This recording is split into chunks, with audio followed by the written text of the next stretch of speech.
अस्सलामुअलैकुम। आप देख रहे हैं प्रोग्राम दिन भर और मैं हूं ज़ैनब जतोई। मैं हूं ज़िशान बशीर। नाज़रीन, हमारी आन बान और शान, रियासत पाकिस्तान की बका की पहचान, मुल्क में अमन व सुकून और खुशगवार माहौल के अलंबरदार पाक फौज के शहदा की कुर्बानियों और मुल्क व अवाम की खिदमत करने वालों को सलाम।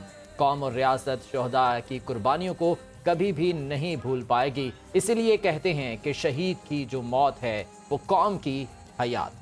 आज़ाद फ़ज़ाओं में सांस लेना हमारे मुल्क के शहदा के मरहून मिन्नत है, जो हम पर उनका कर्ज है। आज इत्तेहादो यगागत के साथ फासलों को ख़त्म करने की ज़रूरत है। यौम तकरीम शहदा के मौका पर निशान हैदर पाने वाले शहदा, जिनमें मेजर अजीज़ भट्टी शहीद, कैप्टन मोहम्मद सरवर शहीद, मेजर तुफ़ैल मोहम्मद शहीद, पायलट अफसर राशिद मिनहास, मेजर मोहम्मद अकरम, मेजर शब्बीर शरीफ, सवार मोहम्मद हुसैन, लांस नायक मोहम्मद महफूज, कैप्टन कमाल शेर खान और हवलदार लालिक जान शहीद और दिगर पाक फौज के शहदा की कब्रों पर बुरसा ने फातह खानी की और दिन भर फातह खानी के लिए लोगों की आमद का सिलसिला जारी रहा। पाक फौज के दस्तों ने शहदा की कब्रों पर गार्ड ऑफ ऑनर भी पेश किया और फूलों की चादरें भी चढ़ाईं। इसके अलावा मुल्क भर में पाक फौज के साथ इज़हार एकजहती के लिए रैलियों का इनेकाद भी किया गया। इसी बारे में बात करने के लिए हमारे साथ मौजूद हैं दिफाई तर्जियाकार ब्रिगेडियर रिटायर्ड वकार खान साहब। ब्रिगेडियर साहब, बहुत शुक्रिया आपके वक्त का। यौम तकरीम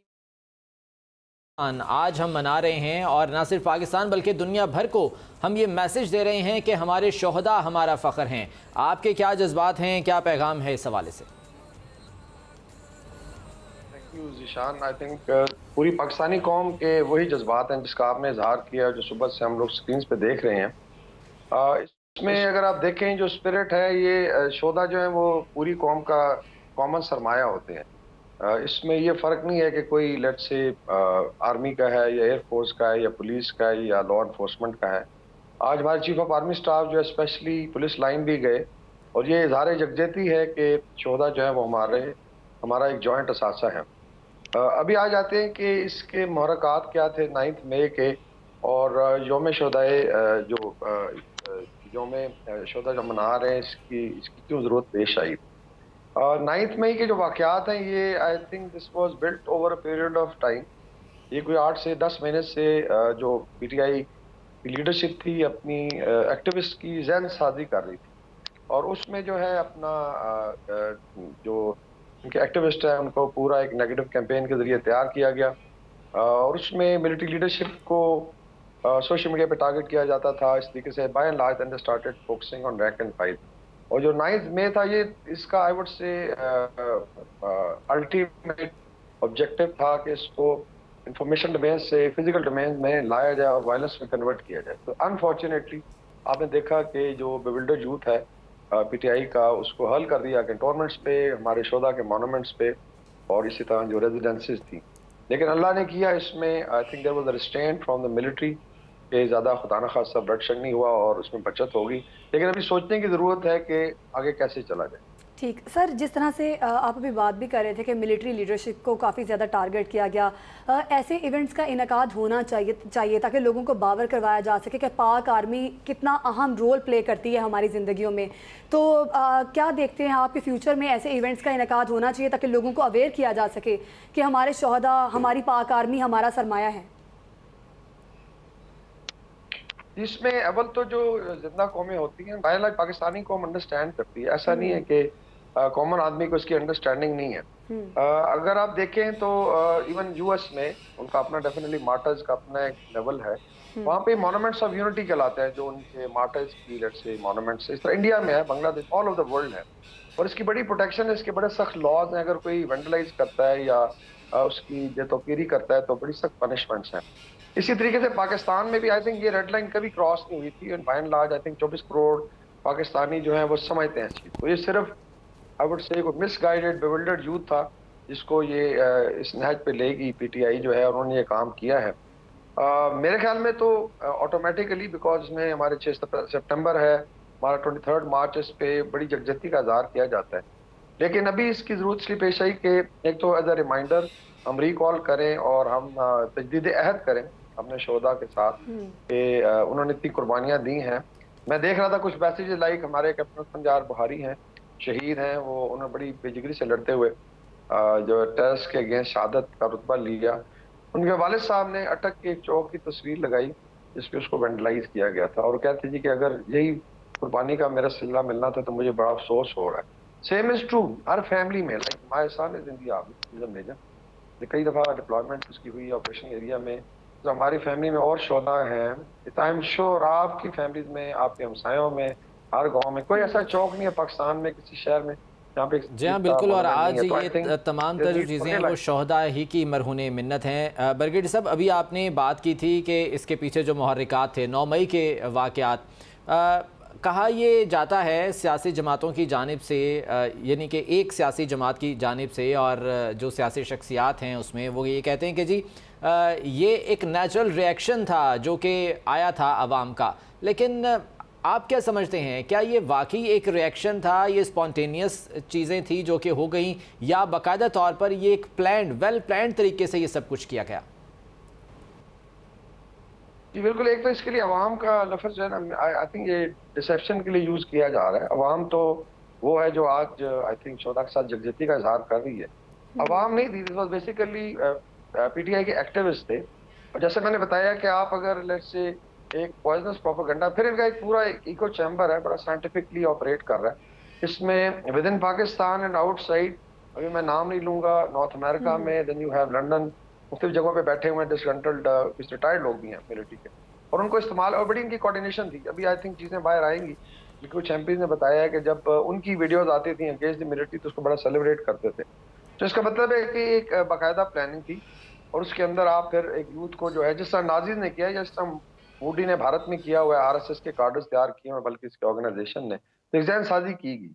और ये जो था, जब आप लेट से एक ग्रुप है या एक इंस्टीट्यूशन है, उसके ऑफिसर्स हैं, जवान हैं, आप जब आहिस्ता आहिस्ता जहर भरते हैं जवानों के दिलों में या माइंड्स में, तो वो फिर मैनिफेस्ट होता है इस तरीके से। तो नाइन्थ में was not a spontaneous reaction, और बिल्कुल आवाम का रिएक्शन नहीं था। इन्हीं के आप देखें जो लोग थे, वही हुए। और फिर अफसोस की बात यह है कि चले आप लेट्स से मुजाहरा करते हैं या सड़क ब्लॉक करते हैं, then you enter the garrison, उसके बाद आप वेंडलाइज करें दफातर को, घरों को, फिर जो हमारे शोधा के मॉन्यूमेंट्स हैं, हमारे ट्रॉफी एयरक्राफ्ट्स हैं, जो हम डिस्प्ले करते हैं बड़े फख्र के साथ कि जी इन जहाज़ों पे हमारे पायलट्स ने। ठीक है ब्रिगेडियर साहब, हमारे साथ ही रहिएगा। आगे आपको बताएं कि आज वज़ीर आज़म शरीफ ने 9 मई वाक़े के बाद पेशावर में रेडियो पाकिस्तान का दौरा किया और वज़ीर आज़म को रेडियो पाकिस्तान पेशावर में नुकसानात और बहाली के कामों पर ब्रीफिंग भी दी गई। इस मौका पर वज़ीर आज़म शहबाज शरीफ ने खिताब करते हुए कहा कि 9 मई के दिलखराश वाक़यात ने पूरी कौम को रंजीदा कर दिया है। उन्होंने मजीद कहा कि तारीखी और कौमी विरसे को जलाना कौन सी हुब्बुल वतनी है। और दूसरी जानिब खबर यह है कि कोर कमांडर हाउस हमला केस में मुलविस शरपसंदों के खिलाफ मिलिट्री एक्ट के तहत कार्रवाई शुरू कर दी गई है। इंसदाद दहशतगर्दी अदालत ने साबिक MPA मियां अकरम उस्मान समेत 16 मुलजिमान को कमांडिंग ऑफिसर के हवाले करने का हुक्म दे दिया है। कमांडिंग अफसर के मुताबिक मुलजिम ऑफिशियल सीक्रेट एक्ट के सेक्शन 7, 3 और 9 के तहत कसूरवार पाए गए हैं। इन मुलजिमों के खिलाफ आर्मी एक्ट 1952 के तहत ट्रायल हो सकता है। इंसदाद दहशतगर्दी अदालत में प्रोसिक्यूशन ने कमांडर की दरख्वास्त पर एतराज़ नहीं किया है। तमाम सूरत हाल पर बात करेंगे। हमारे साथ हमारे नुमाइंदा मोहम्मद वकास भी मौजूद हैं और ब्रिगेडियर रिटायर्ड वकार खान साहब से भी इस मामले पर बात करेंगे। सबसे पहले रुख करेंगे हमारे नुमाइंदा का, जो कि हमारे साथ मौजूद हैं। क्या अपडेट्स है आपके पास? 16 मुल्जिमान को कमांडिंग ऑफिसर के हवाले कर दिया गया है, क्या आज अदालत में कार्रवाई रही? जी देखिए, इंसदाद दहशतगर्दी की खसूसी अदालत में जिना हाउस पर हमला केस में मुलविस 16 मुलजिमान का मिलिट्री एक्ट के तहत ट्रायल शुरू होने जा रहा है और आज इसकी कार्रवाई का बाकायदा आगाज हुआ है। कमांडेंट ऑफिसर की जानिब से आज लाहौर की इंसदाद दहशतगर्दी की जो एडमिन जज हैं अबहर गुल, उनके रूबरू में दरखास्त दायर की जिसमें ये कहा गया कि 16 मुलजमान जिनमें साबिक MPA मियां अकरम उस्मान भी शामिल हैं, ये इनके खिलाफ शवाहिद मिले हैं कि इन्होंने ऑफिशियल सीक्रेट एक्ट 1923 के सेक्शन 3, 7 और 9 के तहत जो है वो इनके खिलाफ शवाहिद मिले हैं और साथ में ये भी कहा गया है कि इन मुल्जिमान के खिलाफ आर्मी एक्ट 1922 के तहत जो है वो ट्रायल हो सकता है। लिहाजा अदालत से ये इस्तदा की गई कि इन मुल्जिमान की कस्टडी उन्हें फराहम की जाए, जिस पर अदालत ने ऑर्डर पास किया और सुप्रीडेंट जेल को ये हिदायत की है कि इन तमाम 16 मुल्जिमान को जो है वो कमांडेंट ऑफिसर के हवाले कर दिया जाए। इन मुल्जिमान को जो है वो 9 मई को गिरफ्तार किया गया था। 10 मई को इन मुल्जिमान को जुडिशल रिमांड पर जेल भिजवाया गया था, जिसके बाद अब इन मुल्जिमान के खिलाफ शवाहिद सामने आने पर मिलिट्री एक्ट के तहत कार्रवाई का आगाज होने जा रहा है। ये पहले मुल्जिमान है जिन्हें मिलिट्री एक्ट के तहत जो है वो कार्रवाई की जाएगी। इसके साथ साथ ये इनके खिलाफ लाहौर के थाना सरवर रोड में ये ठीक है, तो मिलिट्री एक्ट के खिलाफ अब इनके खिलाफ कार्रवाई होगी। बहुत शुक्रिया मोहम्मद वकास, इस बारे में तफसीलात से आगाह करे थे। ब्रिगेडियर रिटायर्ड वकार खान साहब भी हमारे साथ मौजूद थे। ब्रिगेडियर साहब आपके बहुत शुक्रिया। तो यकीनन शोहदा हमारा फ़ख्र हैं और आज हम यहाँ पर मौजूद हैं तो ये हम शोहदा और गाजियों की मरहून मिन्नत है और हम सब पाक फ़ौज को सलाम पेश करते हैं। अभी लेंगे एक शॉर्ट ब्रेक, हमारे साथ ही रहिएगा। Welcome back. प्रोग्राम को आगे बढ़ाएं और आपको बताएं कि ईद उल अजहा पर इस साल भी कोंगो वायरस फैलने के खदशात बढ़ गए हैं। अवाम मवेशी मंडी या कुर्बानी के जानवरों से बहुत ज़्यादा मोहतात रहें। कोंगो वायरस मवेशी, गाय, बैल, बकरी, बकरा, भैंस और ऊंट, दुम्बों और भेड़ की खाल से चिपकी चीचड़ों में पाया जाता है और चीचड़ी के काटने से वायरस इंसान में मुंतकिल हो सकता है। यहाँ कौमी इदारा सेहत के मुताबिक नेरू नामी वायरस इंसानी खून, थूक और फुजलात में पाया जाता है, जो इंसान में कोंगो बुखार फैलाता है। मुतासरा शख्स एक हफ्ते के अंदर जिंदगी की बाजी हार सकता है। कोंगो वायरस किन वजूहात की बिना पर फैलता है, इसकी अलामात क्या हैं और इसका इलाज कैसे मुमकिन है? आपको बताएं कि कोंगो वायरस गुज़िश्ता 21 साल से पाकिस्तान में मौजूद है। ये जानवरों से इंसानों में मुंतकिल होता है। ईद उल अजहा में लगने वाली मंडियों और शहरियों की आमदोरफ्त की वजह से माह कुर्बा में कोंगो के केसेस बढ़ जाते हैं। और आपको बताएं कि माहिरीन के मुताबिक चिचड़ा अगर किसी इंसान को काट ले या मुतासिरा जानवर ज़िबाह के दौरान किसी शख्स के हाथ में कट लग जाए तो ये वायरस इंसानी खून में शामिल हो जाता है और फिर छूत के मर्ज की तरह एक से दूसरे इंसान में मुंतकिल हो जाता है। माहिरीन इस वायरस को कैंसर से भी ज़्यादा ख़तरनाक करार देते हैं। इंतज़ामिया कबल अज़ ईद कुर्बानी के लिए इस सिलसिले में खुसूसी इंतज़ामात भी करती है। इसी बारे में बात करने के लिए हमारे साथ मौजूद हैं यावर रज़ा चावला साहब, जो कि तर्जुमान हैं मवेशी मंडी कराची के। यावर साहब, बहुत शुक्रिया आपके वक़्त। जो ईद कुर्बा करीब आ रही है, जो कोंगो वायरस के ख़तरात हैं वो एक बार फिर से बढ़ते जा रहे हैं। बताइएगा मंडियों में इस हवाले से आपकी जानिब से क्या इक़दाम उठाए जा रहे हैं? आपका कि आपने इस वक्त अवाम की रहनुमाई के लिए कोंगो वायरस और नेरू के नाम की जो डिजीज़ जो फैलती है जानवरों के साथ, उसकी ये मुझसे रब्ता किया। बिल्कुल आपको मैं अपनी अवाम को इस बात के लिए कायल करना चाहूँगा कि एक वाहिद मंडी है नॉर्दर्न बाईपास की, जहाँ पे इसके लिए प्रायर अरेंजमेंट्स हैं और जहाँ पर आपके जानवरों के ऊपर टाइमली बेसिस के ऊपर फ्यूमिगेशन हो रही है, जितना इन्वायरमेंट के अंदर हम काम कर सकते हैं। और यहाँ पे लोकली पब्लिक के लिए भी हमने इंतजामात किए डिस्पेंसरीज के, ताकि इन तमाम जो वबाई वो हैं कोंगो के साथ भी और नेरो के साथ निपटा जा सके। ये एक वाहिद मंडी है जहाँ पर आपको मेडिकल की तमाम फैसिलिटीज मिलेंगी, बेशक वो वेटरेरियन डॉक्टर्स की हों या बेशक ह्यूमन डॉक्टर्स की हों। ठीक है, यावर साहब साथ रहिएगा। रऊफ नान हमारे नुमाइंदे हमारे साथ मौजूद हैं, उनसे भी इस बारे में बात करते हैं। रऊफ नान, ये जो सुपर हाईवे की मंडी है, यहाँ पर तो इंतजामात जो है वो किए जा रहे होंगे यकीनन, लेकिन इसके अलावा और भी मंडियाँ लगती हैं छोटी छोटी, जो शहरी इंतजामिया है वो इस सिलसिले में कितनी मुतहर्रिक दिखाई देती है? जी, जैसे मैं बताऊं कि कोंगो वायरस जो है वो कोई नया वायरस नहीं है और 2016 से सिंध हुकूमत हो या महकमा से सिंध हो, वो दावे करते हैं कि हम इंतजामात पूरे करते हैं कोंगो वायरस की रोकथाम के लिए। पहले तो मैं बताते चलूं कि कोंगो वायरस से इस साल पहली अमवात जो है वो रिपोर्ट हो चुकी है और वो 5 मई को जो है वो 28 साल नौजवान जो लियाकताबाद का रिहायशी था, पेशे से कसाब था, कोंगो वायरस का शिकार होकर 5 रोज के अंदर इंतकाल कर गया। 30 अप्रैल को जो है उसे बुखार की अलामत हुई थी और उसके बाद 5 मई को जो है उसका इंतकाल हुआ है। सिर्फ 5 रोज के अंदर वो खुद ओपीडी में गया था, कोई हेल्थ डिपार्टमेंट ने उसकी तशखीस नहीं की थी, किसी ने उसको आइडेंटिफाई नहीं किया था कि वो कोंगो वायरस के पेशेंट है।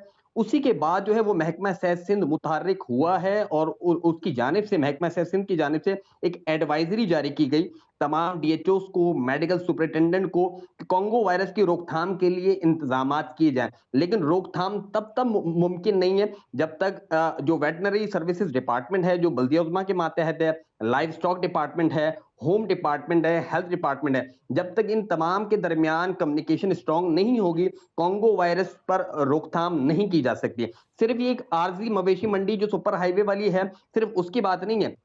कराची के अंदर दीगर मुकामात पे भी मंडियां लगती हैं और जो पूरा साल रहती हैं। जैसे मलीर के मुकाम पे मंडी होती है, लांडी के मुकाम पे मंडी होती है, बल्दिया, मवाज कोट, लालू खेत, औरंगी, बकरा पीड़ी। तो जो आरजी मवेशी मंडी है जिसके बारे में यावर चावला साहब बता रहे थे, वहां 4 लाख से जायद जानवर जो है वो हर साल लाए जाते हैं। अच्छा, इसके अंदर लाइव स्टॉक डिपार्टमेंट से जब हमने बात की तो उनका कहना था कि 47 लाख जानवर जो हैं उनको लंबी जो स्किन डिजीज थी। जरा उफनान बताइएगा, इंतजामिया की जानिब से अभी क्या इंतजामात किए गए हैं, कितनी मवेशी मंडियां जो है लगाने का प्लान बनाया गया है? अच्छा, मैं मजमूई तौर पे मैं तादाद बता रहा था कि 47 लाख जानवर हैं सिंध के अंदर, जो लाइव स्टॉक डिपार्टमेंट रिपोर्ट करता है कि उन्हें लंपी स्किन डिजीज की वैक्सीन लगाई जा चुकी है। लेकिन जब मवेशी मंडियां लगती हैं या फिर ईद उल अजहा के मौके पर जो है वो दीगर सूबों से भी जो जानवर हैं वो सिंध लाए जाते हैं, इसी तरह सिंध से पंजाब लाए जाते हैं और फिर ये इस तरह तरसील का निजाम होता है। लेकिन सवाल यहाँ ये खड़ा होता है कि जो एक सूबे से दूसरे सूबे जानवर मुंतकिल हो रहे हैं, उनकी रोकथाम किस तरह करेंगे? रोकथाम से मुराद ये है कि कॉन्गो वायरस के लिए हेल्थ डिपार्टमेंट बार बार ये कह रहा है कि उसे फिजिकली जानवरों को चेक किया जाए, कहीं उन्हें टिक तो नहीं लगा हुआ। इसी तरह लंपी स्किन डिजीज का भी मामला था कि उसे जांचेंगे कैसे जानवर को। अच्छा, रही बात ये कि महकमा सेहत सिंध ने डीएचओ को जो एडवाइजरी जारी की और लेटर लिखा है उसके अंदर ये मेंशन किया है कि मखसूस मुकामात पे जो है वो स्लॉटर हाउस हो और जो ऑफिशियली डेजिग्नेटेड स्लॉटर हाउस होंगे सिर्फ वहीं पर जो है वो कुर्बानी का जानवर जो है उसे ज़िबा किया जा सकता है। अच्छा, कराची की मैं बात बताऊं, केएमसी के सिर्फ 2 स्लॉटर हाउस हैं पूरे कराची के अंदर, जो एक लांडी में है, एक न्यू कराची में। 2 करोड़ से जायद की आबादी का ये शहर है, सिर्फ 2 स्लॉटर हाउस है। तो ना कोई स्लॉटर हाउस में इजाफा किया जा चुका है और ना ही जो है उस हवाले से कोई मुकामात जो है वो ताहल उसका तयन किया जा चुका है कि कहाँ पे जो है वो शहरी अपनी यकीनन कुर्बानियां कर रावफान, इस सकते हैं। हवाले से मजीद इकदामात कराची इंतजामिया को उठाने की ज़रूरत है। साथ ही रहेगा यावर साहब, अभी आप बता रहे थे कि जी जो मंडी है वहाँ पर फ्यूमिगेशन और इस तरह के दीगर इकदामात किए जा रहे हैं, वो ठीक है, लेकिन अब जब यहाँ पर जानवर आना शुरू होते हैं तो फिर होता ये है कि कुछ जानवर ऑलरेडी बीमार होते हैं जो कि यहाँ पर लाए जाते हैं, कुछ शायद इस किस्म की बीमारी का जो है वो शिकार होते हैं, जो कि बाद में मज़ीद फैलाव का बायस भी बनती है। क्या यहाँ पर बाकायदा तौर पर जानवरों को चेक करने के लिए टीमें मौजूद होंगी? क्या वेटरनरी डॉक्टर्स यहाँ पर रखे जाएंगे कि वो पहले जानवर को चेक करें, उसके बाद वो मंडी में लाए जाएँ? अच्छा जी, बिल्कुल, आपका सवाल बिल्कुल दुरुस्त है। मैं चाहूँगा कि इसके ऊपर आगाही आवाम के लिए भी होनी चाहिए और मीडिया इसको ज़्यादा हाईलाइट कर सकता है। ये वाहिद मंडी है जो कि डिजिटलाइज मंडी है। यहाँ पे जब आप मार्शलिंग एरिया में जानवर लेके कोई भी व्यापारी पहुँचता है, उसको ट्रक से उतारने की इजाज़त उस वक्त मिलती है जब उसके पास मेडिकल डॉक्टर जो है वो उस वेटरनरी डॉक्टर उसको पूरी उसकी क्लियरेंस देता है कि ये कॉन्गो वायरस से क्लियर है, ये इसके ऊपर जो है वो एक लंपी स्किन की हम उसकी वो लेते हैं। वो सारी क्लियरेंस के बाद उसका डेटा एंट्री होता है और उसको एक बारकोडिंग के थ्रू हम जानवर को इस मंडी के अंदर एंटर करते हैं। यहाँ पे आने वाले व्यापारी की भी बारकोडिंग होती है, उसको एक डिफरेंट आईडी इशू की जाती है जो कंप्यूटराइज ऑटोमाइज आईडी होती है। उसके बाद आप जानवर को हम इन करते हैं और उसके बाद जब आप मंडी में आ जाता है जानवर तो डेली बेसिस के ऊपर डॉक्टर्स उसको विजिट करते रहते हैं। अगर कोई हमें खुद व्यापारी बताता है कि मेरा जो जानवर है वो कुछ ऐसा कुछ बिहेव कर रहा है, तो हमारे डॉक्टर्स उस वक्त मौजूद होते हैं और उसकी वैक्सीन हमारे पास मौजूद होती है। ये वाहिद कराची की मंडी है जिसके अंदर इन तमाम के चीजों लिए का ख्याल। माजरत, ये बताइएगा कि लाखों की तादाद में जानवर आते हैं इस मंडी में, सुपर हाईवे की जो बड़ी मंडी लगती है। अब डेली बेसिस पर सैकड़ों की तादाद में जानवर आ रहे होते हैं, कितने डॉक्टर्स मौजूद होते हैं जो कि बैक वक्त इन जानवरों को चेक कर सकें और मेडिकल सर्टिफिकेट जिसकी आप बात कर रहे हैं वो मुहैया कर सकें? अच्छा, मैं आपको बताऊं कि इस मंडी के ऊपर लास्ट ईयर 6 लाख प्लस जानवरों की खरीदो फरोख्त हुई और ये 700 एकड़ से बड़े रकबे के ऊपर ये मंडी लगाई जाती है। यहाँ पे जो मार्शलिंग एरिया है इसके ऊपर हमारे पास at a time 20 doctors available होते हैं जो डीएचओ यावर की मदद साहब, से। बहुत शुक्रिया आपके वक्त का कता कलामी के लिए। माजरत, वक्त हमारे पास कम है। रावफनान हमारे साथ मौजूद है। रावफनान, आपके वक्त का भी बहुत शुक्रिया। आज के प्रोग्राम से इजाज़त दीजिए, कल फिर आपकी खिदमत में हाजिर होंगे कुछ नई इशूज़ और उन पर तबसरों और तरजीहों के साथ। अल्लाह।